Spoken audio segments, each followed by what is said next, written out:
존경하는 여러분들 다시 뵙게 돼서 반갑습니다.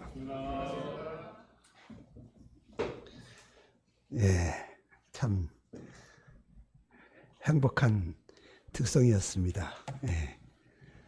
참 너무 행복해 보이십니다.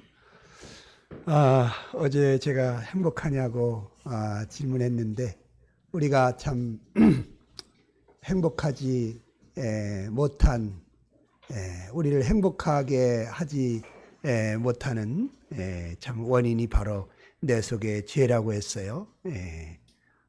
내가 원하는 삶을 살아야 되는데 내가 원치 않는 삶, 죄가 원하는 그러한 삶을 살 수밖에 없기 때문에 늘 마음에 깝깝하고 답답하고 이 죄책감에 시달리고 마음에 참된 기쁨이 없는 이 평강이 없는 그러한 삶을 살 수밖에 없다고. 이 죄에서부터 우리가 참 건짐을 받아야, 이 죄로부터 해방을 받아야 참으로 행복한데 참 이 문제 오늘 와서 꼭 말씀을 들으라고 했는데 또 이렇게 뵙게 돼서 반갑습니다. 오늘은 이 해피니스, 행복한 소식, 또 이 성경적으로는 복음이라고 이렇게 나와 있는데 여러분에게 이 기쁜 소식을 전해드리도록 하겠습니다. 예수님이 이 땅에 탄생하실 때 천사가 내려와서 이 놀라운 말씀을 했는데 우리 누가복음 2장 10절 11절 한번 같이 읽어보겠습니다. 시작. 보라, 내가 온 백성에게 미칠 큰 기쁨의 좋은 소식을 너희에게 전하노라. 오늘 다윗의 동네에 너희를 위하여 구주가 나셨으니 곧 그리스도 주시니라 그랬습니다. 요즘 기쁜 소식 별로 없죠? 그런데 오늘 아침에 여러분에게 아주 기쁜 소식을 전해드리려고 합니다. 이 기쁜 소식은 온 백성에게 해당됩니다. 온 백성, 온 모든 사람들에게 해당되는 큰 기쁨의 좋은 소식입니다. 그냥 좋은 소식이 아니에요. 아주 기쁜 좋은 소식입니다. 그것도 아주 큰 기쁨입니다. 더 이상 표현할 방법이 없어요. 이렇게 큰 기쁨의 좋은 소식이 무엇이냐? 오늘날 구원자가 우리를 죄에서부터 해방시켜 주실, 죄에서 건져 주실 구세주가, 구원자가 탄생하셨다. 그분이 바로 그리스도 주님이시다는 거예요. 바로 우리를 구원하실 하나님이 보내신 구원자가 오셨다. 그분이 누구냐면 예수님이신 것입니다. 여러분, 예수님이 이 땅에 탄생한 것은요, 큰 기쁜 일인데 그 예수님하고 나하고 이 인격적으로 만난 적이 없기 때문에 이 기쁨을 누리지 못하시는 분들이 있어요. 또 이 예수님으로 말미암아 살지 않기 때문에 그 기쁨을 누리지 못하시는 분들이 계세요. 오늘 이 예수님을 여러분이 인격적으로 만나시고 이 예수님으로 말미암아 늘 기쁘고 즐거운 삶이 이루어지기를 축원합니다. 이 기쁜 소식의 핵심 내용이 무엇인가 보면은 고린도전서 15장 3절에는 이렇게 말하고 있는데요. 같이 한번 읽어봅시다. 시작. 성경대로 그리스도께서 우리 죄를 위하여 죽으시고 장사 지낸 바 되었다 하는 거예요. 이 성경대로라고 하는 것은 이 구약 성경에 하나님께서 330번이 넘는 그 수없이 많은 횟수에 하나님께서 말씀하시기를 이러이러한 분이 너희를 죄에서 구원할 구세주로 오실 것이다. 이런 말씀을 하셨는데 바로 성경에 하나님이 약속하셨던 그 말씀 그대로 그리스도께서 오셨다는 거예요. 하나님께 기름 부음을 받은, 하나님께 특별한 사명을 받아서 이 땅에 오신 분이 계시다. 우리를 구원해 주러 오신 구세주가 계시다. 그분이 오셔서 무엇을 했다고요? 우리 죄를 위하여 죽으셨다. 그리고 장사 지낸 바 되셨다는 것이 이것이 첫 번째 기쁜 소식입니다. 우리의 죄를 해결해 주러 오신 분이 계시다. 죄는 반드시 그 죄값을 치러야 되는데 죄값은 사망입니다. 그런데 우리가 받아야 될 그 사망을 예수님께서 대신 치르시면서 우리를 죄로부터 구해주러 오셨다. 그리고 미국의 유명한 과학자여 수학 교수인 피터 스토너 박사는 과학은 말한다 해서 구약 성경에 예언된 그리스도에 대한 예언 중에서 8가지가 한 사람에게 적중할 확률은 10의 17승분의 1이라고 말했습니다.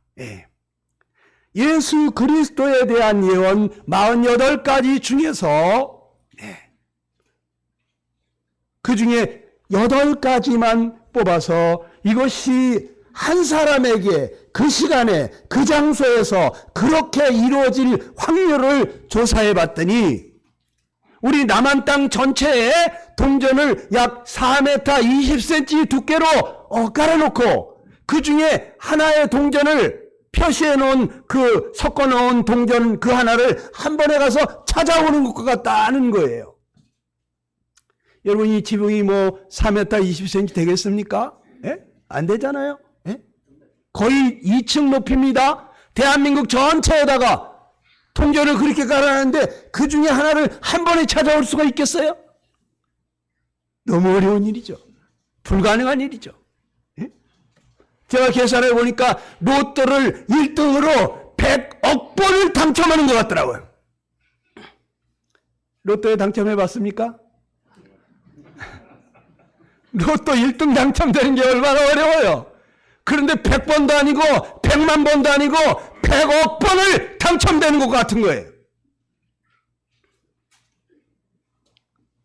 이런 일이 예수님에게 이루어졌다는 거예요. 성경에 하나님께서 보내시마 약속하신 구원자는 이러한 분일 거라고 말씀하셨는데 그것이 그대로 예수님에게 이루어졌습니다. 이건 사람으로서는 도저히 상상할 수 없는 일이에요.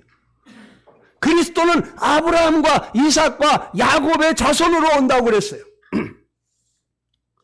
다른 조상님의 자손으로 오면 안 되는 거예요. 반드시 아브라함의 자손으로 와야만 하는 거예요. 세상에 우리 조상들이 얼마 많습니까? 그리스도는 반드시 베들레헴에서 탄생해야 되는 거예요. 세상에 마을이 얼마나 많습니까? 다른 마을에서 탄생하면 그분은 그리스도가 아니에요. 그분은 구원자가 아니에요. 반드시 베들레헴에서 탄생해야만 합니다. 그분은 처녀에게서 태어나야 됩니다. 처녀에게서? 어떻게 처녀가 자식을 낳아요? 그런데 처녀에게서 탄생해야지 그리스도인 거예요. 도저히 불가능한 일이죠. 그런데 마리아라는 처녀가 성령의 잉태로 한 번도 동거한 적이 없는데 그런데 하나님의 능력으로 처녀가 아들을 낳았습니다. 온 세상 그런 일이 있을 수 없어요. 전 예수님 믿기 전에 이런 걸 어떻게 믿으라고? 처녀가 어떻게 아들을 낳았냐? 이런 걸 어떻게 믿냐고? 저 목사님하고 맨날 입씨름했습니다. 그런데 정말 그러한 일이 있을 거라고 하나님이 얘기했어요. 그리스도는 여자의 후손으로 온다는 거예요. 여러분과 나는 여자의 후손입니까? 우린 다 남자의 후손인 거예요. 우리 어머니 강씨, 우리 아버지 지씨입니다. 저는 지씨예요. 저는 남자의 자손이에요. 우리 아버지가 강씨에게 씨를 심었어요. 그래서 태어났어요. 제가 지씨가 됐어요. 난 남자의 후손입니다. 그런데 예수님은 요셉의 씨를 받지 않았어요. 하나님의 성령으로 잉태했어요. 유일하신 분, 여자의 후손으로 나신 분은 예수님밖에 없는 거예요.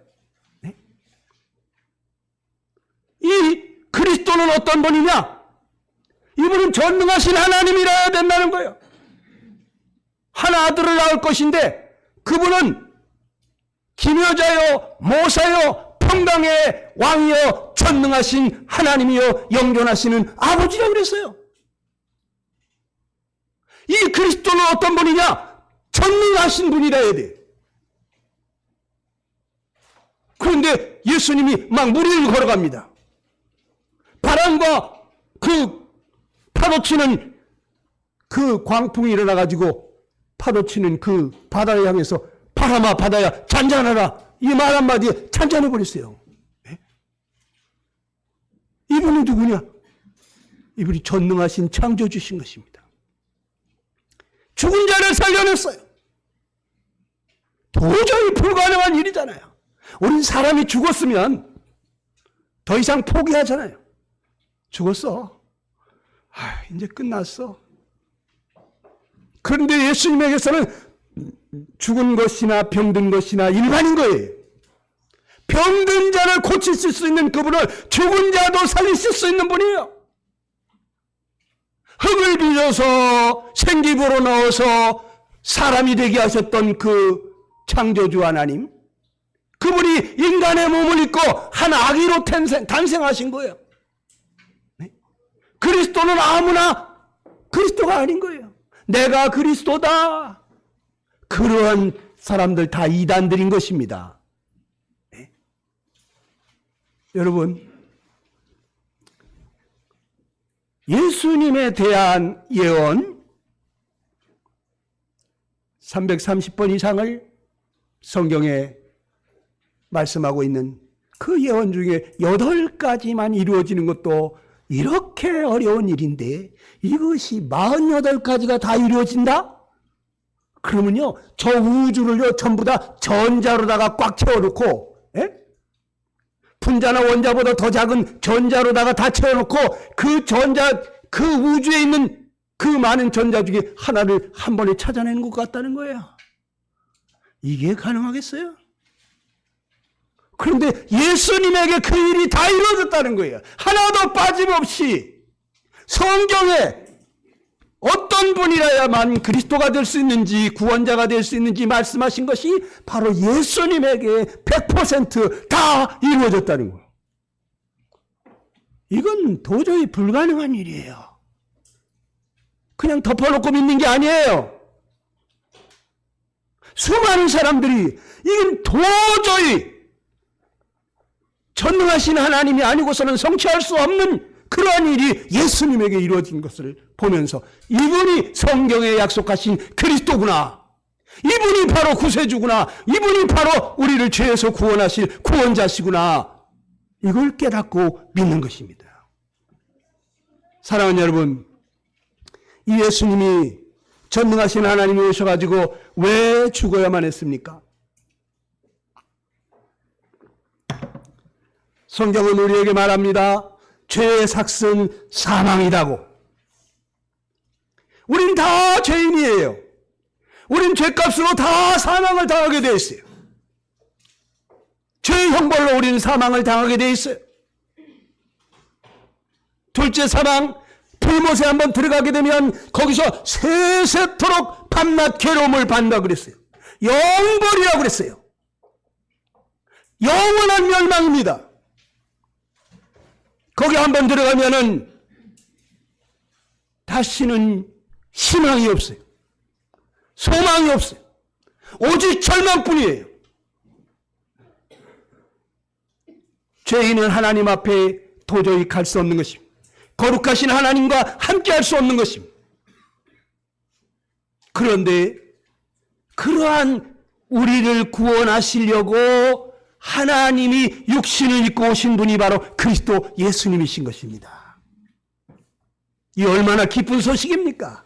여러분과 나를 구해주러 왔다. 우리를 영원한 지옥에서 영원한 천국으로 옮겨서 우리가 천년만년 영원히 하나님과 함께 천사들의 섬김을 받으면서 우리가 하늘의 그 모든 복을 받아 누릴 그러한 영원한 복락을 누릴 자로 삼아주시려고 하나님의 아들이 이 땅에 오셨다는 거. 이거요, 여러분, 큰 기쁨의 좋은 소식인 것입니다. 아멘. 예수님 가볍게 생각하시면 안 돼요. 전 이 예수님 만나고 나서 너무 좋아가지고 막 춤을 췄습니다. 예수님이 좋은 걸 어떡합니까? 네?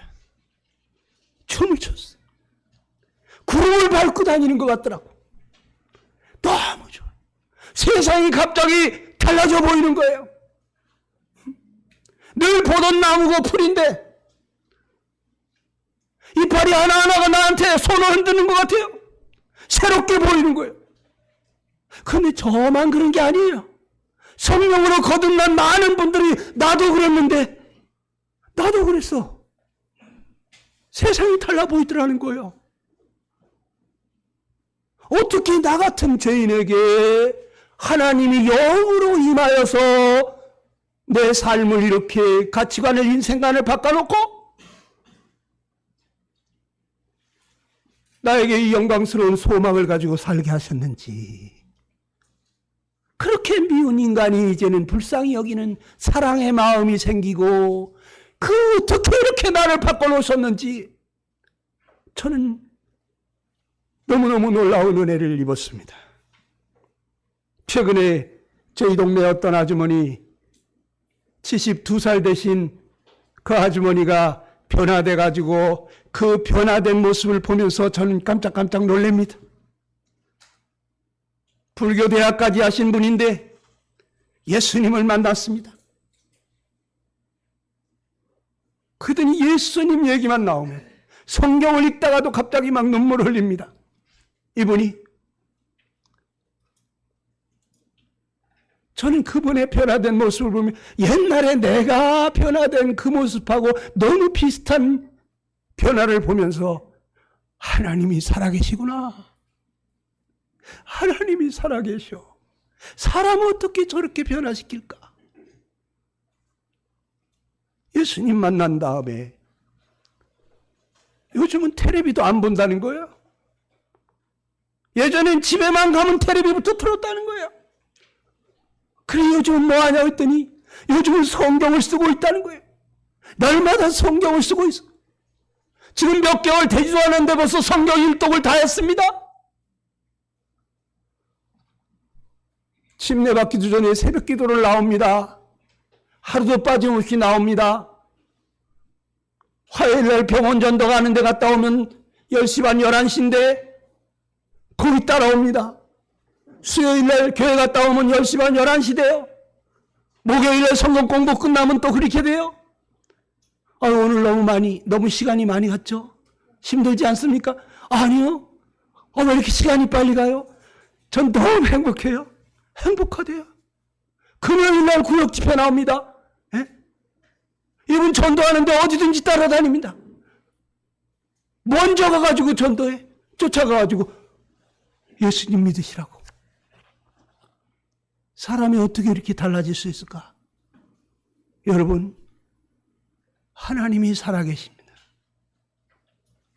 우리 여기 어린 친구들도 다 구원받을 수 있어요. 우리 아들 초등학교 1학년 때 구원받았습니다. 저하고 상담하면서 구원받더니 쫓아가서 동생한테 재은아, 너도 아빠하고 상담해 빨리 구원받아야지. 에? 초등학교 1학년짜리가 구원받더니 갑자기 성경이 이해가 되기 시작하는 거예요. 날마다 가정 경건회를 하는데 이 말씀을 읽고 그래 어떻게 느껴졌느냐 얘기를 하는데 엄마 아빠가 서로 쳐다보는 거예요. 어떻게 이 어린아이가 이런 걸 깨닫지? 하나님이 살아계십니다. 하나님이 피상적인 하나님이 아니에요. 저는 이 자리에 이 복음을 전할 때마다 하나님 앞에 자꾸 기도가 나옵니다. 내가 우리 주님을 증거하는데 하나님이 독생자를 보내신 이 어마어마한 사랑을 증거하는데 이것이 지식으로 전달될까봐, 관념으로 전달될까봐 하나님 앞에 기도하고 또 기도하고, 하나님 도와주세요. 내가 지식을 전하지 않게 해주세요. 하나님의 사랑이 성령으로 말미암아 우리 마음에 부어진 것처럼 하나님이 독생자를 주시니 사랑의 소식을 증거할 때 각 사람의 마음속에 성령으로 하나님 그 사랑을 부어주십시오. 하나님 앞에 기도합니다. 오늘 아침 주일학교를 하면서 살살하지 못하고 또 했나 봐요. 기운이 쫙 빠지더라고요. 그래서 제가 자매님 거기 바카스가 있는 것 같던데 그것 좀 갖다 줄래요? 바카스를 갖다 주셨습니다. 제가 바카스를 하나 마셨습니다. 주님 저에게 힘을 주십시오. 아들을 아끼지 아니하시고 내어주신 하나님의 이 놀라운 사랑을 깨닫게 해주십시오. 저는 오늘 여러분에게 하나님이 우리를 죄에서 구원하시기 위하여 하신 이 놀라우신 이 기쁜 소식을 전하고자 합니다. 우리 같이 한번 읽어보겠습니다. 요한일서 4장 9절입니다. 시작. 하나님이 자기의 독생자를 외아들을 세상에 보내신 것, 예수님을 이 땅에 보내신 것 여러분 다 알고 계시죠? 또 믿고 계시죠?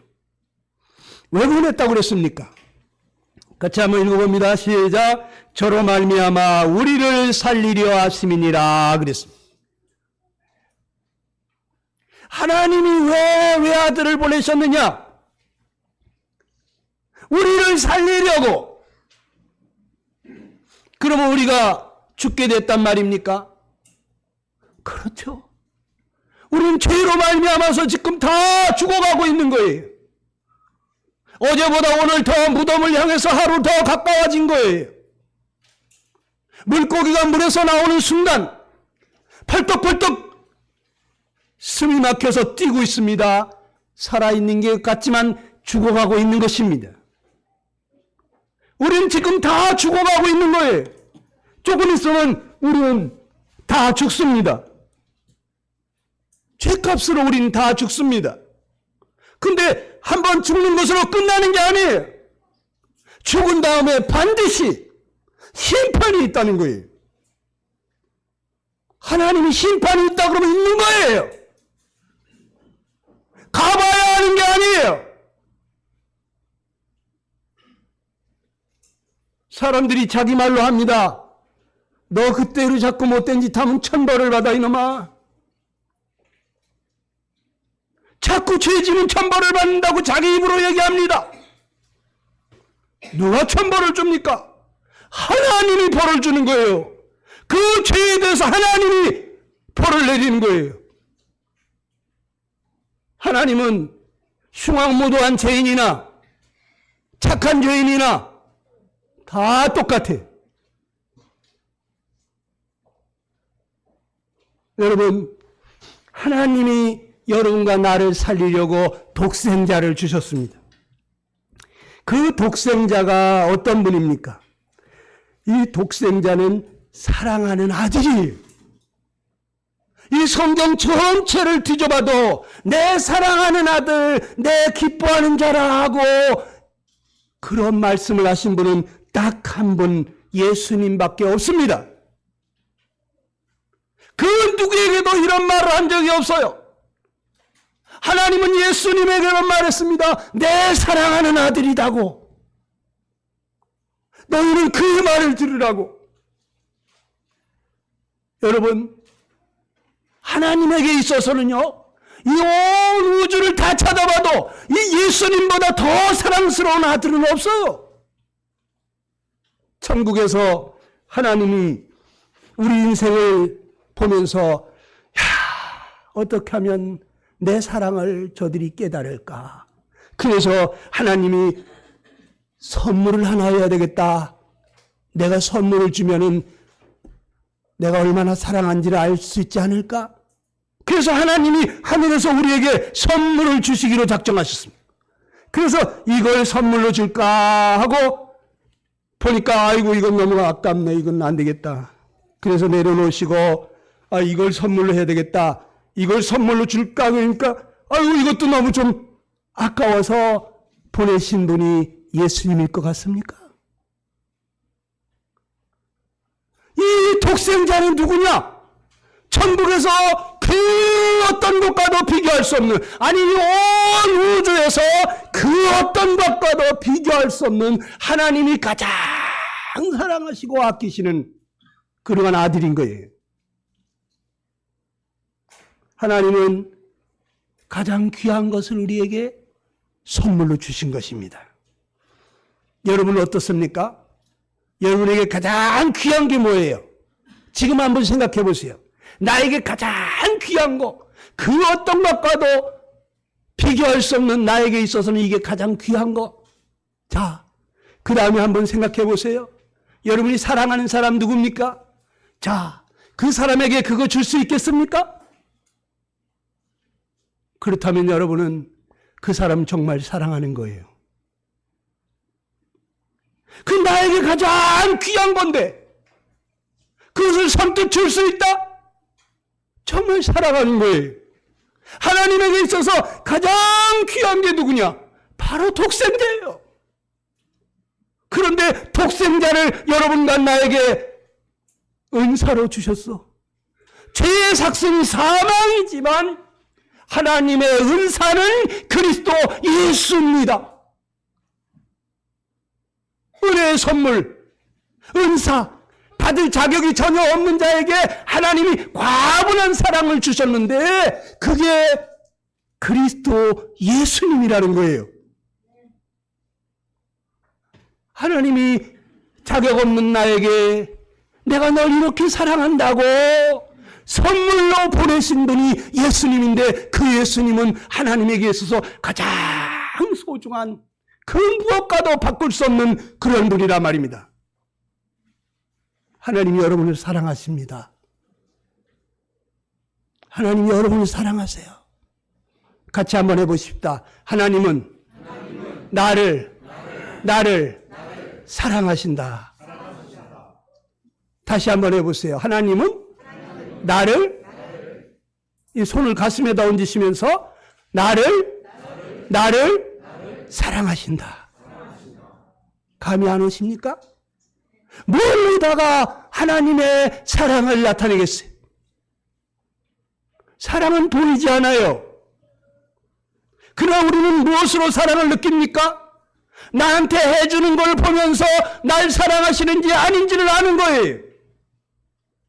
하나님이 가장 귀중한 자기 아들까지 내어주신 것을 보면 하나님이 나를 이렇게 사랑하시는구나. 여러분 알으셔야 돼요. 또 이 독생자는 어떤 분이십니까? 하나뿐인 아들이에요.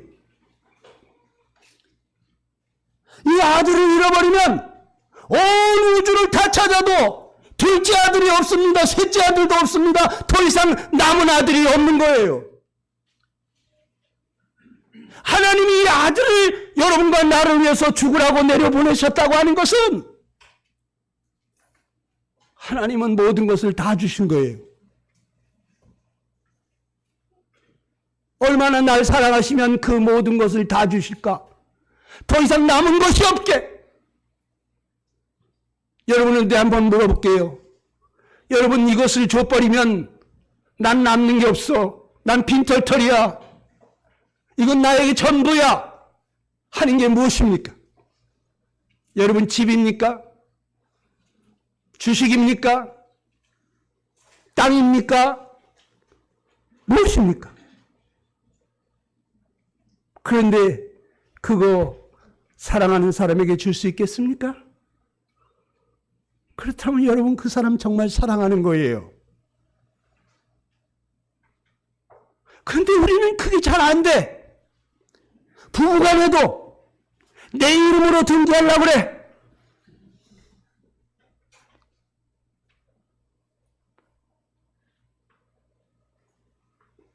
하나님이 하나뿐인 아들을 주셨다고 하는 것은 하나님 모든 것을 다 주신 거예요. 여러분과 나를 사랑하셔서 하나님이 자기의 모든 것을 송두리째 다 주신 거예요. 저는 요즘 계속해서 그 말씀이 제 마음 가운데 자리 잡고 있습니다. 자기 아들을 아끼지 아니하시고 내어주시니가 모든 것을 은사로 주지 아니하시겠느냐. 저는 이 말씀이 제 마음에 와서 계속해서 자리 잡고 있습니다. 자기 아들을 아끼지 아니하시고 내어주셨는데 하나님이 뭘 아끼겠느냐는 거예요. 모든 것을 은사로 주지 아니하시겠느냐는 거예요. 은혜의 선물로. 나에게 일어나는 모든 일들이 하나님의 은사라는 거예요. 하나님의 은혜의 선물이라는 거예요. 내가 만나는 이 까다로운 사람들 하나님의 선물이라는 거예요. 나에게 일어나고 있는 이 어려운 일들이 하나님의 선물이라는 거예요. 아들을 아끼지 아니하시고 내어주신 분이 뭘 아끼시겠습니까? 그렇기 때문에 우리는 기뻐할 수가 있는 거예요. 우리는 하나님께 감사할 수가 있는 거예요. 범사에 어떻게 감사가 됩니까? 어떻게 항상 기뻐할 수 있습니까? 하나님이 나를 사랑하셔서 나를 위해서 자기 아들도 아끼지 아니하신 분인데 뭘 아끼시겠어요? 모든 것을 은사로 주지 아니하시겠느냐. 지금 나에게 은사로 주고 계신 거예요. 은혜의 선물로 주고 계신 거예요. 당장은 그것이 마음에 안 들고 왜 이런 일을 허락하시지? 이런 생각이 들 수 있습니다. 그러나 하나님은 그것으로 인해서 나를 하나님의 아들의 형상으로 만들어가고 있는 것입니다. 나를 하나님의 아들의 형상으로, 그리스도의 형상으로, 하나님이 가장 사랑하고 기뻐하는 아들의 모습으로 우리를 지금 만들어가고 있는 것입니다. 그러니까 항상 기뻐하시기 바랍니다. 범사에 감사하시기 바랍니다. 아무것도 염려하지 말고 하나님께 아뢰시기 바랍니다. 지각을 초월하신 하나님의 평강이 여러분의 마음과 생각을 지키시는 걸 경험하게 되실 거예요. 여러분, 하나님은 가장 귀한 것을 우리에게 주신 것입니다. 하나님은 모든 것을 다 주신 것입니다. 하나님이 우리를 이렇게 사랑하신 거예요. 그런데 이 독생자가 또 누군가를 보니까 어느 날 무리를 막 걸어가시더라고요. 어떻게 무리를 걸어가지 사람이? 그런데 이분이 어떤 분이라고 말씀하셨습니까? 이분이 바로 모든 세계를 지으셨느니라. 바다를 만드신 분이에요. 바다를 만드신 분이 그 바다를 다스리지 못하겠습니까? 무리를 걸어가지 못하겠습니까? 우리는 안 되지만 창조주 대신 그분은 무리를 걸어갈 수 있는 거예요. 물을 다스리면서. 그런데 이 독생자 창조주가 인간의 몸을 입고 여러분과 나를 구원하려고, 여러분과 나를 구해주려고 오셨다고 하는 거, 이게 어마어마한 사랑이더라고요. 창조주가 어떻게 피조물을 구하려고 창조주의 길을 포기하고 피조물의 모습으로 이 세상에 왔냐 이거예요. 우리 같은 피조물들은 싹 쓸어버리고 다시 만들으실 수 있는 분이에요. 그런데 이 죄와 허물로 가득한 우리들을 싹 쓸어버리지 아니하시고 우리를 구하시려고 그분이 친히 오셔서 우리가 받아야 될 그 형벌, 우리가 받아야 될 그 저주, 우리가 받아야 될 심판을 대신 받으러 가셨다는 거예요. 저는 어렸을 때, 아주 어렸을 때 어머니 아버지가 밭에서 일을 하는데 어느 날 나무 밑에 돗자리 하나 깔아놓고 강령아 너는 여기 있어라.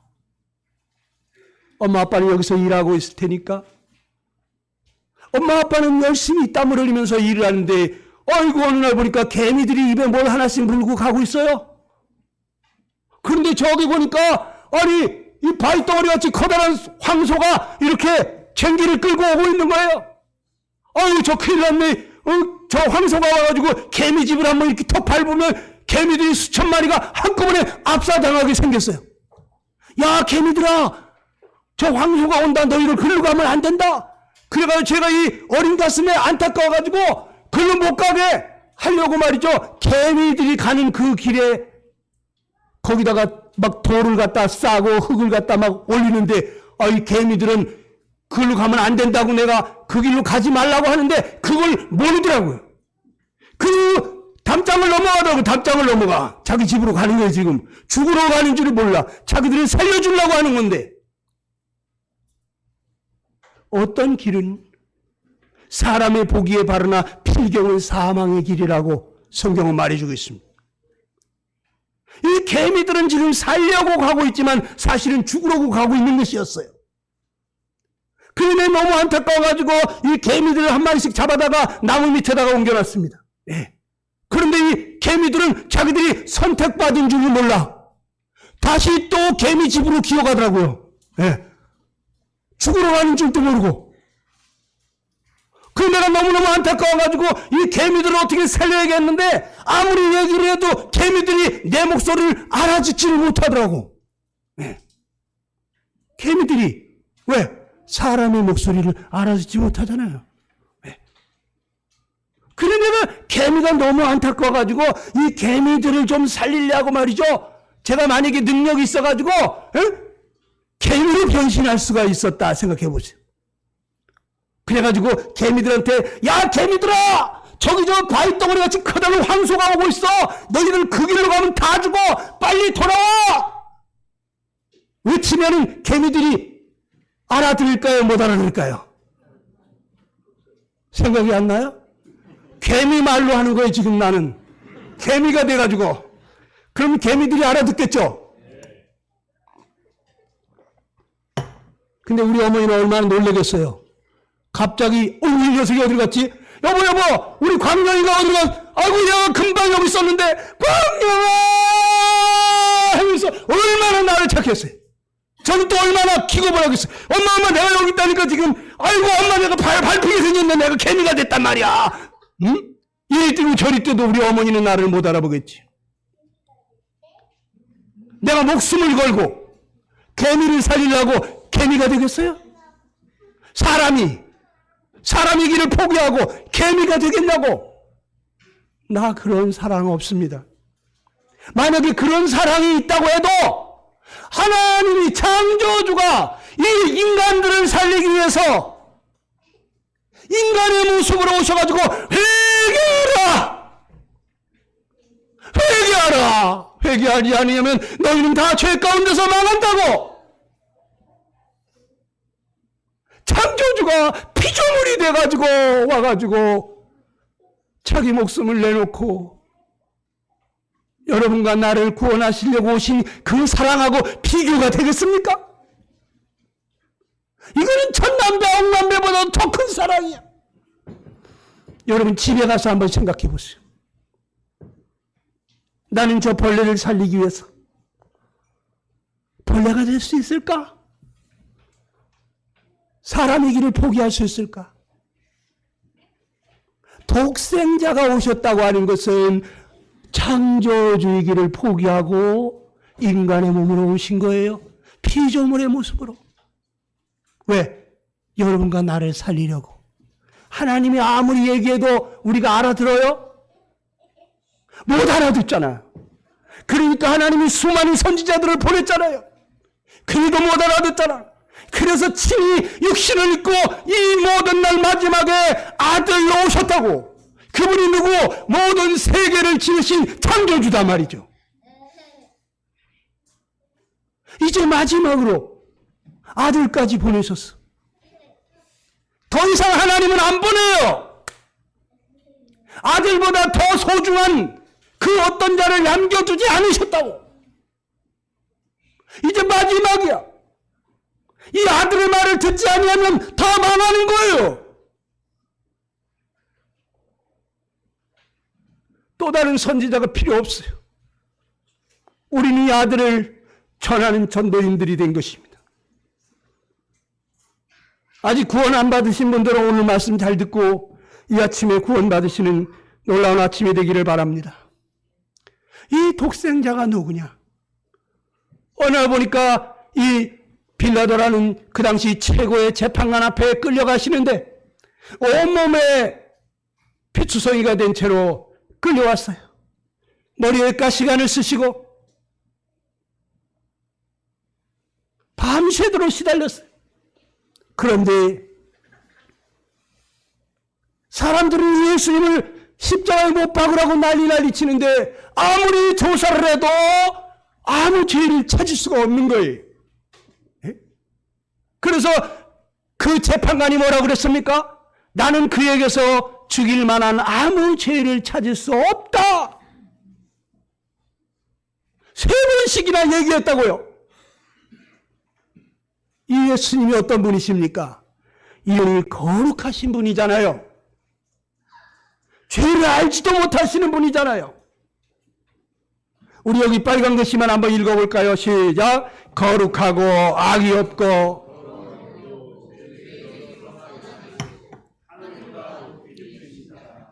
이 예수님이 거룩하신 분이에요. 티끌만큼도 죄가 없으신 분이에요. 악이 없어. 더러움이 없어. 죄인에게서 떠나 계시고 하늘보다 높이 되신 분. 죄를 알지도 못하신 이분이 왜 십자가를 짊어지셨을까요?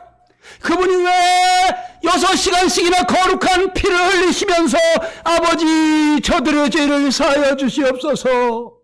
저들은 지금 자기가 하는 일을 알지 못하나이다고.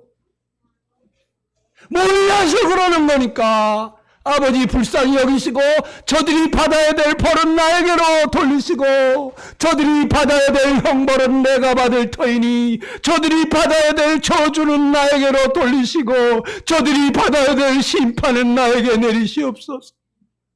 몰라서 그러는 거니까 하나님 앞에서 피눈물을 흘리시면서 우리를 위해서 기도해 주신 분이 이 예수님이신 것입니다.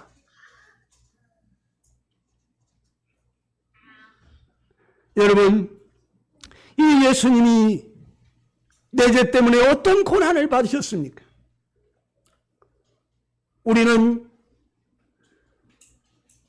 자식이 너무너무 아파하면 어떡합니까? 아이고, 너 이렇게 아파서 어떡하니? 아이고, 차라리 엄마가 아팠으면 좋겠다. 이런 생각을 하잖아요. 또 그렇게 말하잖아요. 그러나 대신 아파주지 못하잖아요. 마음뿐이지. 그런데 우리 예수님은 마음뿐이 아닌 거예요. 자기 온몸을 다 버린 거예요. 다 그 고통을 받으신 거예요. 그 저주를 받으신 거예요. 말로만 사랑한 게 아니에요. 마음으로만 사랑한 게 아니에요. 자신을 송두리째 내어주셨다. 나를 사랑하셔서 나를 위해서 자기 몸을 버리셨다고요. 하나님의 아들이. 여러분 한번 따라해 보시기 바랍니다. 나를 사랑하사 나를 위하여 자기 몸을 버리신 하나님의 아들. 다시 한번 여러분 손을 가슴에 손을 얹으시고 나를 사랑하사 나를 위하여 자기 몸을 버리신 하나님의 아들. 한 번만 더 해볼까요? 나를 사랑하사 나를 위하여 자기 몸을 버리신 하나님의 아들.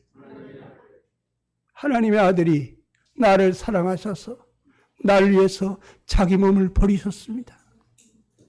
저는 아침마다 이 찬송을 부르면서 나를 사랑하사 나를 위하여 자기 몸을 버리신 하나님의 아들, 눈물을 흘리면서 이 찬송을 불렀습니다. 내가 그리스도와 함께 십자가에 못 박혔나니 이제는 내가 사는 게 아니다. 나를 사랑하사 나를 위하여 자기 몸을 버리신 하나님의 아들을 믿는 그 믿음으로 사는 거라고 새벽마다 이 찬송을 불렀습니다. 눈물을 흘리며 불렀습니다. 누가 나를 사랑해서 나를 위해서 자기 몸을 버린단 말입니까? 우리 어머니도 못했어요. 제가 예수님 믿고 우리 식구들 다 예수님 믿어야 된다고 전도할 때 우리 어머니가 땅을 치면서 이놈아 너희 이제 예비는 아무것도 아니고 예수가 최고냐 이놈아 그러시더라고요. 그래서 어머니 그게 아니고요. 예전보다 어머니 내가 더 사랑하고 더 고맙게 생각해요. 그렇지만 예수님은 우리를 위해서 죽어주셨어요. 우리 어머니는 저를 사랑하지만 저를 위해서 죽어주지는 못했습니다. 그런데 우리 예수님은 나를 사랑하셔서 나를 위하여서 자기 몸을 버리셨습니다. 저는 이 주님을 잊을 수가 없습니다. 거룩하신 하나님이 나를 사랑하셔서 나를 위해서 자기 몸을 버리셨어요. 죄인처럼 취급을 당하셨어요. 벌거벗김을 당하시고 질질 끌려가셨어요. 모욕과 조롱과 수치를 당하시면서 벌거벗긴 채 십자가에 높이 달리셨어요. 부끄러움을 개의치 아니하시고 십자가 뒤편의 즐거움을 생각하시면서 주님의 그 희생으로 말미암아 얻게 될 자녀들을 생각하시면서 주님은 아버지께 기도했어요. 아버지, 저들은 자기가 하는 일을 모릅니다. 아버지, 몰라서 그러는 거니까 아버지 용서해 주세요. 차라리 저를 벌 주시고 그들의 벌은 그들이 받아야 될 형벌은 내가 받을 테니까 아버지 용서해 주세요.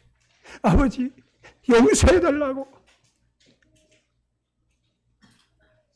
우리를 위해서 피눈물로 기도하시면서 돌아가신 분이 우리 주님이십니다. 주님이 잡히시기 전날 밤에 얼마나 마음이 고민하여 죽게 되었으면 제자들에게 내 마음이 심히 고민하여 죽게 되었으니 너희는 여기 머물러서 나를 위해서 기도하라고 부탁을 하고 가셨어요. 전능하신 창조주가 이 연약한 피조물인 인생에게 날 위해서 좀 기도해달라고 부탁했어요.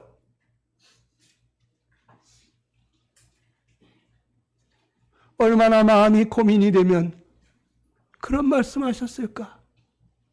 저는 어느 날 그 말씀을 읽으면서 내 마음이 심히 고민하여 죽게 되었으니 너희는 여기 머물러 나를 위해서 기도해라. 그리고 몇 걸음 걸어가지 못하고 땅에 엎드려 주셔서 이 말을 땅에 댄 채 하나님 앞에 기도하시는데 아버지여 할 수만 있으면 이 잔을 내게서 지나가게 해달라고 간절히 기도합니다. 그리고는 와가지고 마음은 원이로 돼 육신이 약해서 잠깐 동안도 깨어있지 못한 제자들을 보면서 다시 가서 또 기도합니다. 아버지, 내가 꼭 이 길을 가야만 합니까? 아버지, 다른 길은 없을까요? 하나님과 한 번도 헤어져 본 적이 없는 그 아들이 이제 하나님께로부터 저주함을 받고 버림을 당하고 죄인 취급을 당하고 그렇게 될 것을 내다보시면서 우리 주님이 엎드려져서 기도했습니다. 또 와서 보니까 여전히 졸며 자고 있는 제자들을 바라보면서 우리 주님이 또 나아가서 기도하시는데 내가 이 길을 가야만 하는구나. 내가 아니면은 저들이 살 수 있는 길이 없구나. 잠깐 동안 더 깨어있을 수가 없구나. 마음은 원인데 육신이 약하구나. 이것을 바라보시면서 주님이 뭐라고 기도하십니까? 아버지요, 내가 이 잔을 마셔야만 한다면 내가 이 잔을 마시겠나이다. 내가 가겠습니다. 내가 이 저주에 쓴 잔을 마시겠습니다. 내가 저들을 대신해서 그 길을 가겠습니다. 심판의 길, 저주의 길, 그 형벌의 길을 가겠다고 기도하시는데 얼마나 간절히 기도했는지 예수께서 힘쓰고 더욱 간절히 기도하시니 땀이 땅에 떨어지는 핏방울 같이 되었다고 했습니다. 여러분, 자녀들을 위해서, 믿지 않는 남편을 위해서, 여러분들 믿지 않는 식구들을 위해서 얼만큼 기도해 보셨습니까? 땀이 뚝뚝뚝뚝 떨어지는 기도를 해보셨습니까? 한겨울에 눈보라치는 그 추운 날씨에 온몸에서 땀이 떨어지도록 그렇게 애쓰고 힘써서 하나님이여 우리 가족을 어쩌실랍니까? 하나님 우리 가족을 불쌍히 여겨달라고, 하나님 우리 가족을 구해달라고 그렇게 기도해 보셨습니까? 저는 우리 집에서 처음 믿은 사람입니다. 가족이나 친척 중에 예수님 믿는 사람이 아무도 없었어요. 저는 완전히 미친놈 취급을 받았습니다. 저는 날마다 새벽에도 잠에서 깨면은 그냥 기도하러 갑니다. 금요일만 되면 산으로 올라가서 산꼭대기에서 밤새도록 밤을 새우면서 기도했습니다. 어느 날은 그냥 눈보라가 치는데 진눈깨비가 날라와서 얼굴에 척척척척 달라붙으면서 얼어붙는데 이거는 어떻게 앉아있을 수도 서 있을 수도 없습니다. 껑충껑충 뛰게 됩니다. 대관령 꼭대기 그 찬바람이 몰아쳐오는 그 꼭대기에서 밤 10시에 올라와서 새벽 5시까지 하나님 앞에 울부짖으며 기도하는데 한참 기도하다 보니까 이 진눈깨비가 녹아서 땀이 돼가지고 흘러내립니다. 머리에서는 김이 모락모락 납니다. 그러나 아무리 애쓰고 힘써도 땀을 흐를지언정 핏방울이 되어 떨어지지는 않더라고요. 근데 우리 주님은 얼마나 힘쓰고 기도했으면 여러분과 나를 구해달라고, 여러분과 나를 위해서 얼마나 간절히 기도했으면 땀이 땅에 떨어지는 핏방울같이 됐느냐 이거예요. 모세 혈관이 다 터져가지고 핏방울로 뚝뚝뚝뚝 떨어지는 기도를 했습니다. 누가 내 영혼을 위해서 그렇게 기도하는 사람이 있습니까? 여러분이 예수님이 여러분 정말 사랑하십니다. 심한 통곡과 눈물로 간구와 소원을 올리면서 아버지 내가 가겠습니다. 그 벌은 내가 받겠습니다. 그 저주 내가 받겠습니다. 저들을 살려주시옵소서. 우리 영혼을 위하여 우리 주님께서 피땀 흘리는 기도를 했다는 거예요.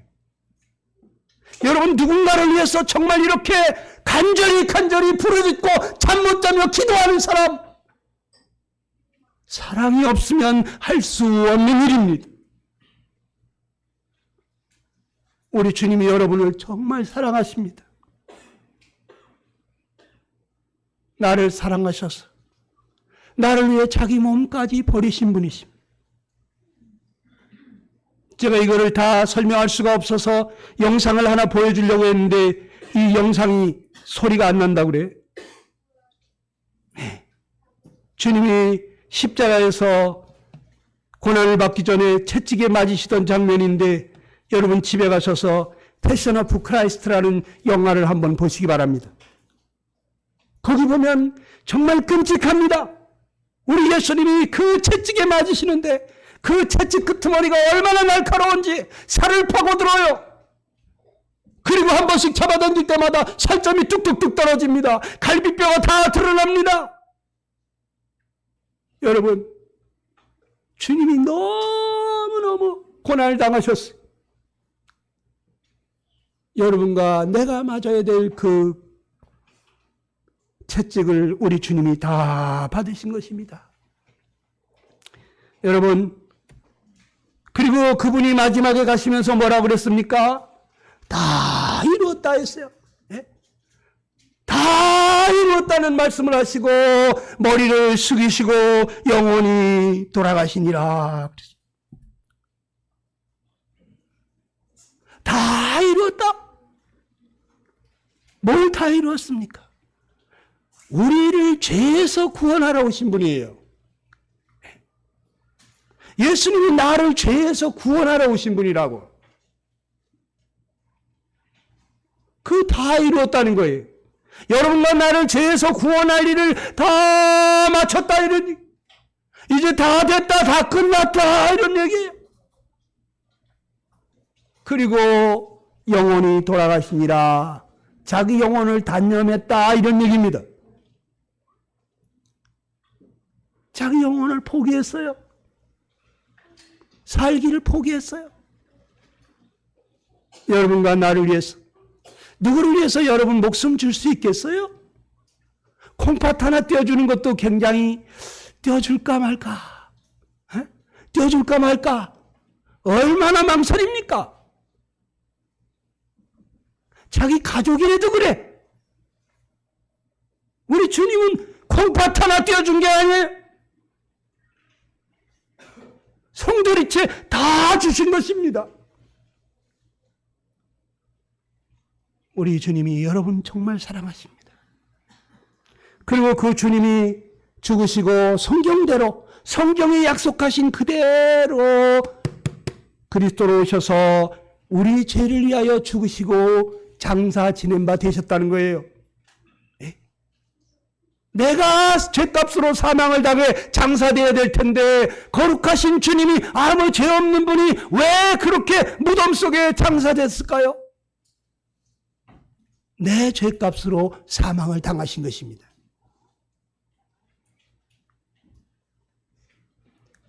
그런데 이것으로도 어마어마한 주님의 사랑을 우리는 느낄 수가 있어요. 그런데 더 놀라운 것은 이 성경에 말씀하신 대로 그분이 사흘 만에 다시 살아나셨다는 거예요. 다 같이 한번 읽어볼까요? 성경대로 시작. 예수님이 평소에 말씀했어요.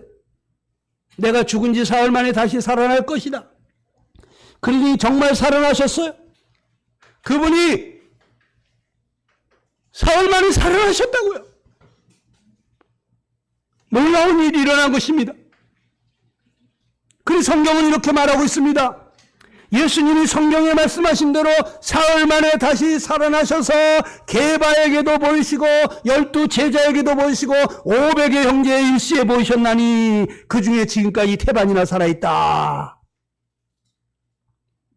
예수님이 부활한 것을 한두 사람이 본 게 아니라는 거예요. 어느 날은 500여 명이 있는 자리에서 예수님이 손에 못 박힌 자국을 보여주고 옆구리 창에 찔린 자국을 보여주시면서 부활한 걸 보여주셨다는 거예요. 그런데 지금 이 글을 쓰고 있는 사도 바울이 고린도서를 쓰고 있는 그 시간에도 500여 명 중에 태반이나 살아있다. 내가 혼자 무슨 환상을 보고 하는 얘기가 아니다. 내 얘기가 사실인지 아닌지 여기 증인들이 수두룩하니까 가서 물어보라는 거예요. 법정에서는 두세 사람만 똑같은 증거를 해도 그 증인 채택해 줍니다. 근데 한두 명도 아니고 250명 이상이 그냥 태반이나 살아있는 그 사람들이 나도 봤어. 어느 시간에 그 시간에 어디에서 예수님을 봤는데 예수님이 이런 말을 했어. 이런 모습이었어. 근데 한 명씩 물어봤는데 다 똑같은 소리를 한다. 그럼 이거 사실입니까? 아닙니까? 사실이라고 해요.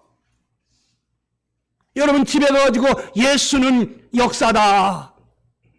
유튜브나 어디 가서 보세요. 예수는 역사다. 안 믿는 어떤 신문 기자, 그 사람이 자기 아내가 예수님 믿고 변화된 걸 봤어요. 이거 잘못돼 가는 것 같았습니다. 그래서 진짜 예수가 이거 부활한 게 사실인가? 이걸 추적하기 시작했습니다. 의사들을 만났습니다. 과학자들을 만났습니다. 예수가 정말 살아난 게 사실이냐고. 이분이 살펴보다가 예수님이 진짜 부활하신 분이구나. 이걸 깨닫고 예수님을 믿게 됐어요. 실제 얘기입니다. 집에 가셔서 영화 한 편씩 보시기 바랍니다.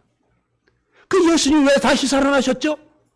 로마서 4장 25절에 뭐라고요? 시작! 예수는 우리 범죄함을 위하여 내어줌이 되고 우리를 의롭다 하심을 위하여 살아나셨다는 거예요. 우리 죄 때문에 자기 몸을 십자가에 내어주셨는데 그분이 왜 살아났다고요? 우리를 의롭다 하심을 위해서 살아났다는 거예요. 의롭다는 게 뭐예요?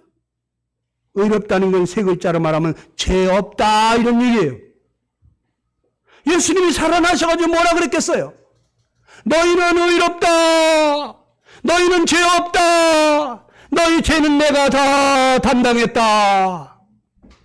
주님이 그러지 않았겠습니까? 여러분, 우리 죄가 다 해결됐어요. 우리의 죄값을 예수님이 다 담당했어요.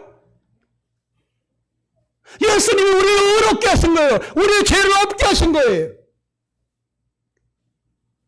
이 하나님의 사랑을 우리가 믿음으로 받아들일 때 하나님 우리를 보고 거룩하다 그래요. 온전하다 그래요. 너도 하나님의 자녀라고 그래요.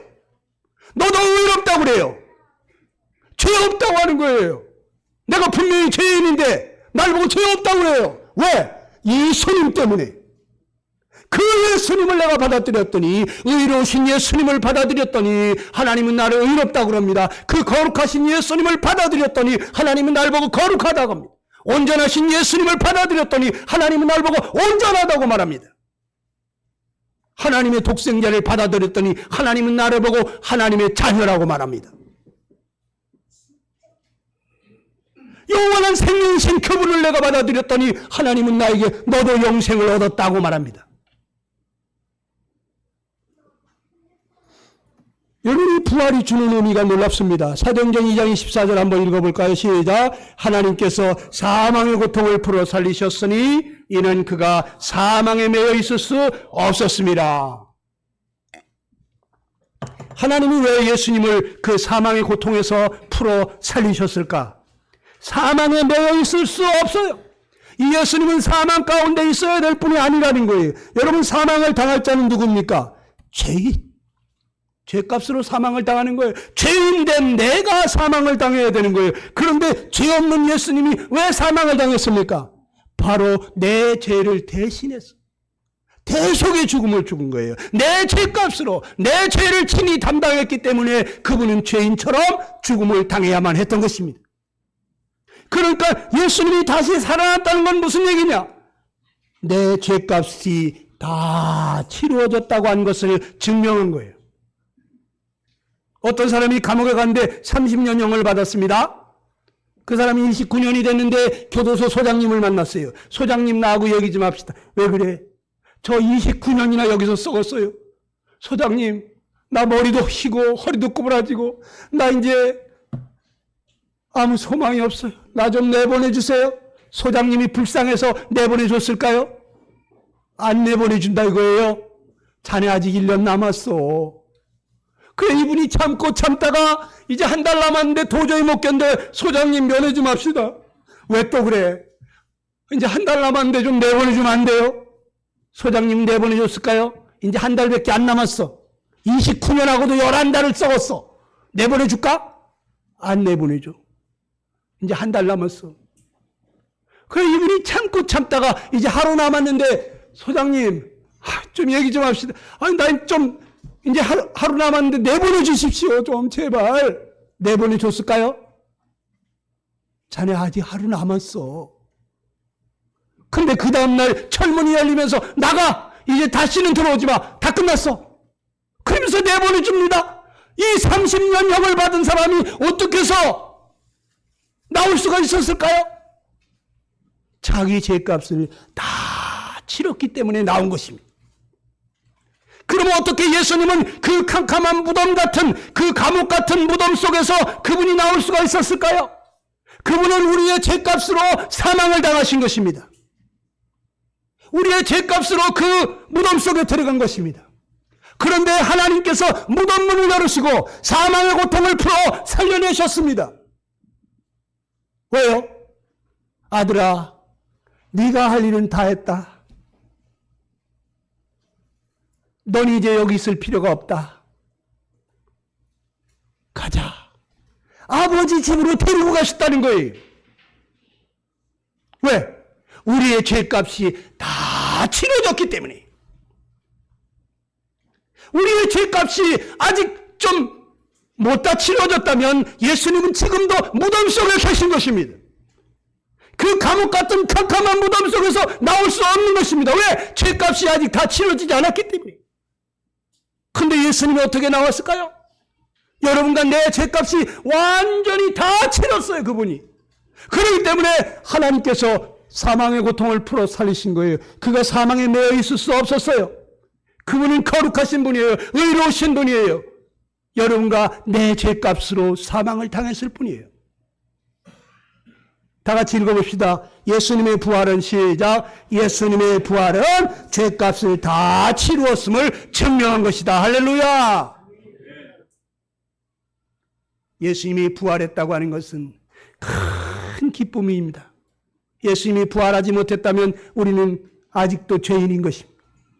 예수께서 다시 살아나지 못했다면 너희 죄가 여전히 있을 것이라고 고린도전서 15장에는 말하고 있습니다. 그럼 예수님이 살아났다는 것은 우리 죄가 완전히 다 해결됐다는 거예요. 할렐루야. 할렐루야. 기뻐하시기 바랍니다. 자, 시간이 많이 갔기 때문에 기도하겠습니다. 여러분 이 시간에 기도하시기 바랍니다. 예수님을 바로 그분이 나의 주님이시라고 하는 것을, 그분이 바로 만왕의 왕이 되신, 만주의 주가 되신 그분이 바로 하나님 보좌 우편에 앉으신 분이신 것을 여러분 믿으시기 바랍니다. 그분이 거룩하신 하나님이십니다. 성자 하나님이십니다. 죽은 자 가운데서 다시 살아나셨습니다. 여러분과 내 죄값을 완전히 다 지불하셨기 때문에, 완전히 다 해결하셨기 때문에 이제 예수님은 내 모든 죄를 다 해결해 주신 나의 구원자시구나, 나에게 영원한 생명을 주러 오신 분이시구나, 이 예수님이 바로 내 모든 죄를 다 해결해 주셨구나. 여러분 믿어지신다면 주님 저는 믿습니다. 주님이 내 생명의 은인이십니다. 주님 내 마음에 오셔서 나의 주인이 되시옵소서. 주님 사랑합니다. 주님 나를 사랑하셔서 날 위하여 자기 몸을 버리신 하나님의 아들이시여, 내게 오셔서 나의 주인이 되시옵소서. 나를 이 죄에서 날마다 건져주시고 남은 생에 주님만 사랑하고 주님 위하여 살기 원합니다. 날 받아주시옵소서. 나를 버리지 마시옵소서. 주님을 내 마음의 주인으로 모십니다. 지금 내 마음에 와주시옵소서. 여러분 기도할 수 있게 되길 바랍니다. 각자가 주님 앞에 잠깐 기도 올리시기 바랍니다.